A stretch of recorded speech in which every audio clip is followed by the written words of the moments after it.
श्री कृष्ण भगवान की जय। श्रीमन नारायण भगवान की जय। राधे राधे, जय श्री कृष्ण। आप सभी का दिन शुभ हो। आज आप सुनेंगे कार्तिक मास महात्म्य में अध्याय 6 और साथ ही सुनेंगे कार्तिक मास में प्रतिदिन सुनी जाने वाली कार्तिक स्नान की कथा। हो सके तो हमारी वीडियो को अंत तक जरूर सुनिएगा। कार्तिक स्नान की कथा आरंभ करते हैं। किसी गांव में एक बुजुर्ग महिला रहती थी। वह कार्तिक मास का व्रत रखा करती थी। उसके व्रत खोलने के समय भगवान श्री कृष्ण आते और खिचड़ी का कटोरा रखकर चले जाते। बुजुर्ग महिला के पड़ोस में एक औरत रहती थी। वह बुजुर्ग महिला को देखकर बड़ी ईर्ष्या करती कि इसका तो कोई है भी नहीं, फिर भी इसे खाने के लिए खिचड़ी मिल जाती है। एक दिन कार्तिक महीने का स्नान करने बुजुर्ग महिला गंगा नदी पर गई। पीछे से भगवान श्री कृष्ण उनके लिए खिचड़ी रख गए। पड़ोसन ने जब खिचड़ी का कटोरा रखा देखा तो वह कटोरा उठाकर घर के पीछे फेंक आई। कार्तिक स्नान के बाद बुजुर्ग महिला ने घर आकर देखा कि आज तो खिचड़ी का कटोरा ही नहीं है। वह भूखी ही रह गई। पड़ोसन ने जहाँ खिचड़ी गिराई थी वहाँ एक पौधा उगा जिसमें 2 फूल खिले। एक बार एक राजा उस नगर से निकला तो उसकी नजर उन दोनों फूलों पर पड़ी। वो उन्हें तोड़कर घर ले आया। घर आकर उसने वह फूल रानी को दिया, जिन्हें सूंघने पर रानी गर्भवती हो गई और कुछ समय पश्चात रानी ने 2 सुंदर पुत्रों को जन्म दिया। जब वह दोनों बड़े हो गए तब वह किसी से भी नहीं बोलते थे, लेकिन जब वह दोनों शिकार पर जाते तब रास्ते में उन्हें वही बुजुर्ग महिला मिलती जो अभी भी यही कहती कि कहाँ गई मेरी खिचड़ी और कहाँ गया मेरा कटोरा। बुजुर्ग महिला की बात सुनकर वह दोनों कहते कि हम हैं तेरी खिचड़ी और हम हैं तेरा कटोरा। हर बार वह शिकार पर जाते तो बुजुर्ग महिला की यही बात सुनते और हर बार बुजुर्ग महिला को वही उत्तर देते।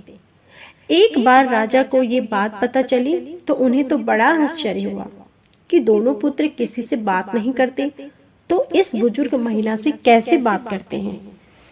राजा ने बुजुर्ग महिला को राजमहल में बुलवाया और कहा कि हमारे पुत्र हमसे बात नहीं करते तो तुमसे कैसे बोलते हैं। बुजुर्ग महिला ने कहा कि मुझे नहीं पता कि ये कैसे मुझसे बोल लेते हैं। मैं तो कार्तिक का व्रत करती थी और भगवान कृष्ण मुझे खिचड़ी का कटोरा भरकर दे जाते थे। एक दिन मैं कार्तिक स्नान कर वापस आई तो मुझे वह खिचड़ी नहीं मिली। जब मैं कहने लगी कि कहाँ गई मेरी खिचड़ी और कहाँ गया मेरा कटोरा, तब इन दोनों लड़कों ने कहा कि तुम्हारी पड़ोसन ने तुम्हारी खिचड़ी फेंक दी थी तो उसके 2 फूल बन गए थे। वह फूल राजा तोड़कर ले गया और रानी ने सूंघा तो पुत्रों का जन्म हुआ। हमें भगवान ने तुम्हारे लिए भेजा है। सारी बात सुनकर राजा ने बुजुर्ग महिला को महल में ही रहने का आदेश दिया। हे कार्तिक महाराज, जैसे आपने बुजुर्ग महिला की बात सुनी वैसे ही आपका व्रत करने वालों की भी सुनना और साथ ही इस कथा को सुनने वालों की भी सुनना। अब सुने कार्तिक मास महात्म्य में अध्याय 6। अध्याय 6 में आप सुनेंगे त्रयोदशी से लेकर दीपावली तक के उत्सव और कृत्य का वर्णन। ब्रह्मा जी कहते हैं कार्तिक कृष्ण त्रयोदशी को प्रातः काल दंत धावन करके स्नान करें और त्रिरात्रि व्रत का नियम लेकर भगवान गोविंद के भजन में तत्पर रहें तथा इस व्रत के अंत में गोवर्धन उत्सव मनाएं। त्रयोदशी 3 मुहूर्त से अधिक हो तो वह इस व्रत में ग्रास है, पर तिथि से वेद होना दोष की बात नहीं है।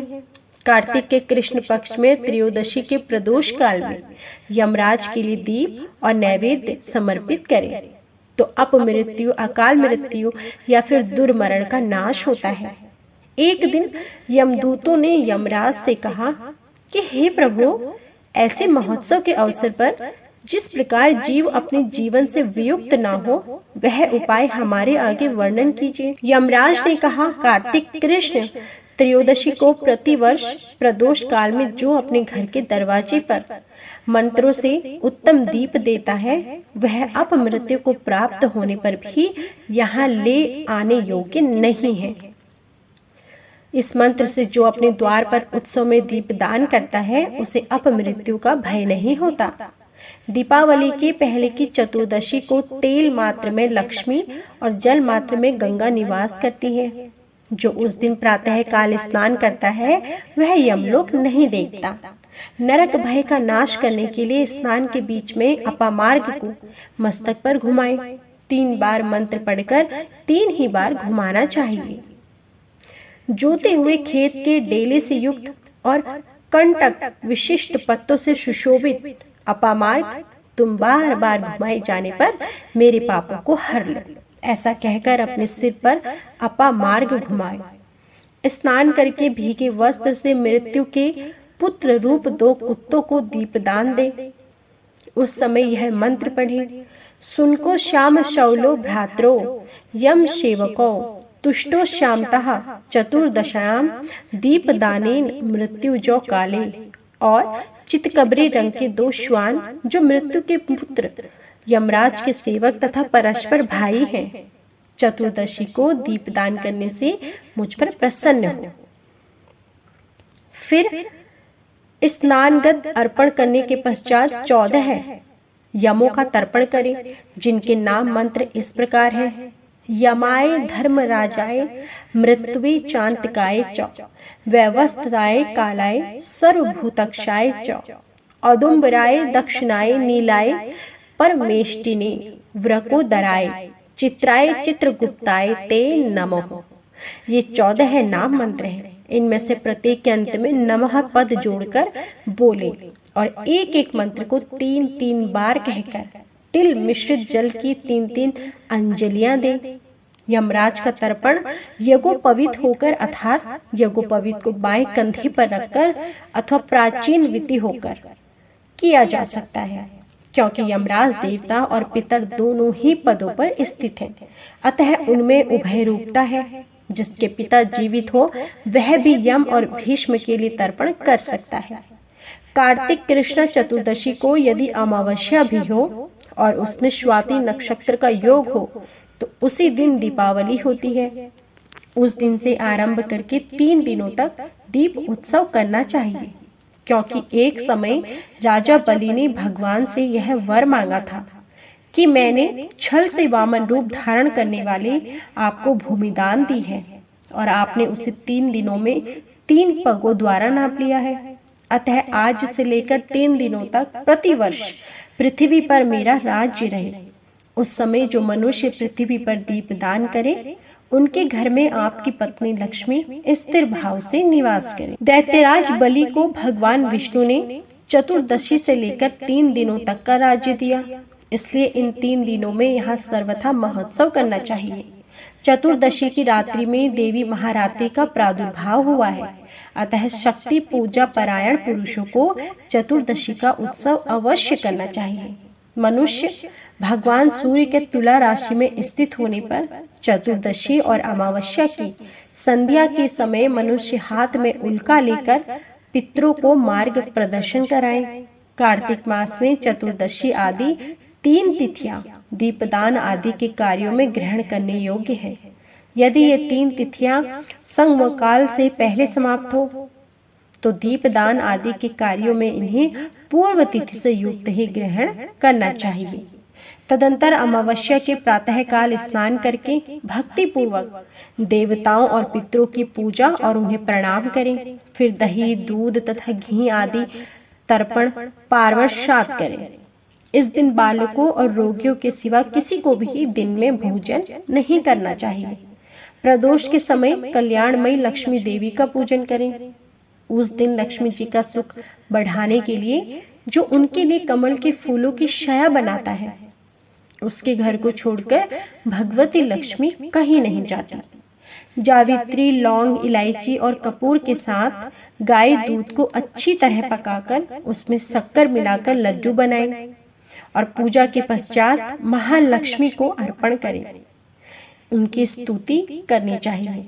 दीप की ज्योति में विराजमान महालक्ष्मी तुम ज्योतिर्मयी हो। सूर्य, चंद्रमा, अग्नि, स्वर्ण और तारा आदि सभी ज्योतियों की ज्योति हो। तुम्हें नमस्कार है। कार्तिक की दीपावली के पवित्र दिनों को इस भूतल पर और गौ के गोष्ठ में जो लक्ष्मी शोभा पाती है वे सदा मेरे लिए वरदायिनी हो। इस प्रकार स्तुति करने के पश्चात प्रदोष काल में दीपदान करें। अपनी शक्ति के अनुसार देव मंदिर आदि में, नदी के किनारे, पर्वत पर, घरों में, चौराहे पर, वृक्षों की जड़ों में, गौशालाओं में, चबूतरों पर तथा प्रत्येक ग्रह में दीप जलाकर रखना चाहिए। पहले ब्राह्मणों और भूखे मनुष्य को भोजन कराकर पिछले स्वयं नूतन वस्त्र और आभूषण से विभूषित होकर भोजन कराना चाहिए। जीव हिंसा, मदिरापान, अगमयागमन, चोरी और विश्वासघात ये 5 नरक के द्वार कहे गए हैं। इनका सदैव त्याग करना चाहिए। तदंतर आधी रात के समय नगर की शोभा देखने के लिए धीरे धीरे पैदल चले और उस समय का आनंद उत्सव देखकर अपने घर लौटा। तो यह थी आज के संपूर्ण अध्याय और कार्तिक मास स्नान की कथा। उम्मीद करती हूँ कि आपको हमारी यह वीडियो जरूर पसंद आई होगी। वीडियो पसंद आई हो तो प्लीज वीडियो को लाइक कीजिएगा। कमेंट बॉक्स में जय श्री हरि जरूर लिखिएगा। जय श्री हरि।